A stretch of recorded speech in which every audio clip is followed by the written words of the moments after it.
और पिताजी ने उसको कभी भी इस चीज के लिए सपोर्ट नहीं किया और उसकी शादी नीरव से हो गई। नीरव रजनी को बहुत प्यार करता था, पर रजनी हमेशा चुपचाप ही रहती। वो इस शादी से खुश नहीं थी। वो ये शादी नहीं करना चाहती थी। उसे तो हमेशा से पेंटर जो बनना था। अपने इस सपने को वो नहीं पूरा कर पाई, इसलिए वो हमेशा उदास रहती थी। रजनी, बहुत ही बढ़िया फिल्म लगी है, कल देखने चले? नहीं जी, कल मुझे बहुत काम है, मैं नहीं जा पाऊंगी। अच्छा तो कोई बात नहीं, संडे को चलते हैं। देखिए, मुझे फिल्म देखना पसंद नहीं है।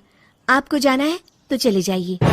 नीरव को मना करके रजनी वहां से चली जाती है और अपने बैग को खोलकर उसमें बंद पड़े ब्रश और कलर्स को देखकर रोने लगती है।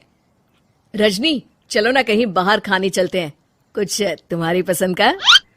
जी, मुझे नहीं जाना, मेरी तबीयत ठीक नहीं है। रजनी वहां से चली जाती है। नीरव को समझ नहीं आता कि रजनी उससे इतना दूर क्यों रहती है। वो जब भी उसके साथ वक्त बिताना चाहता है, रजनी कोई ना कोई बहाना बना देती है। एक दिन घर पर कोई नहीं था। रजनी घर का सारा काम जल्दी से खत्म कर लेती है। घर पर अकेले होने के कारण वो सोचती है कि वो आज पेंटिंग करेगी। वो अपने कमरे में जाकर पेंट ब्रशेस और कलर्स निकालकर जैसे ही कलर मिक्स कर रही होती है कि दरवाजे पर बेल बज जाती है। अब कौन आ गया इस वक्त? इतनी मुश्किल से तो मुझे पेंट करने का मौका मिला है। रजनी दरवाजा खोलती है तो उसकी सास अपनी सहेलियों के साथ खड़ी होती है और सब घर के अंदर आ जाते हैं।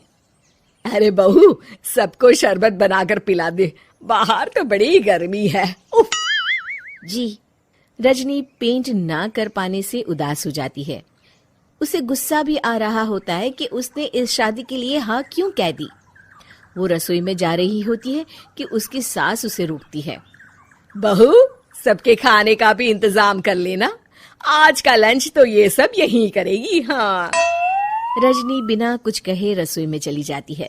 सबके लिए खाना बनाती है। सब खाना खाते हैं और रजनी घड़ी देखती है कि ये सब कब जाएंगे ताकि वो अपनी पेंटिंग कर सके।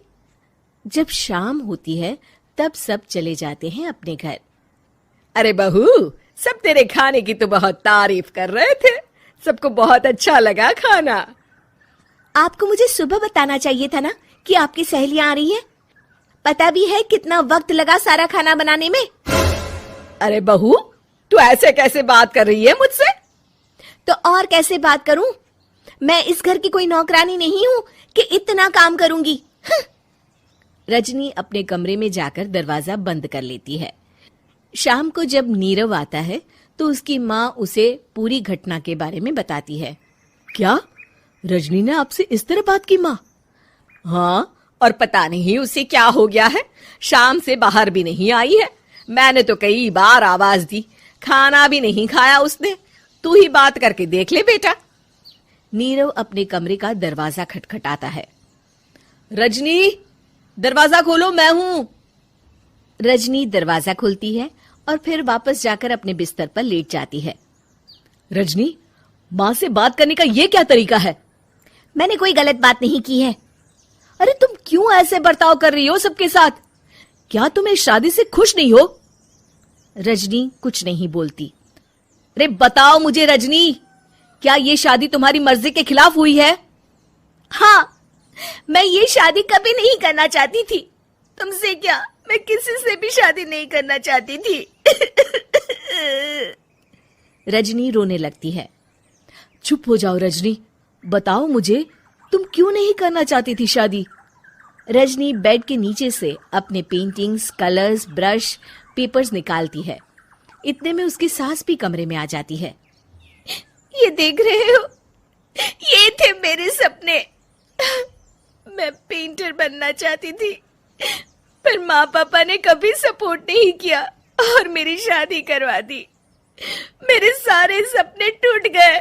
हर वक्त बस गुस्सा आता रहता है मुझे। मैं जानती हूँ कि आप लोगों की इसमें कोई गलती नहीं है, पर मैं क्या करूँ, मुझे समझ में नहीं आता।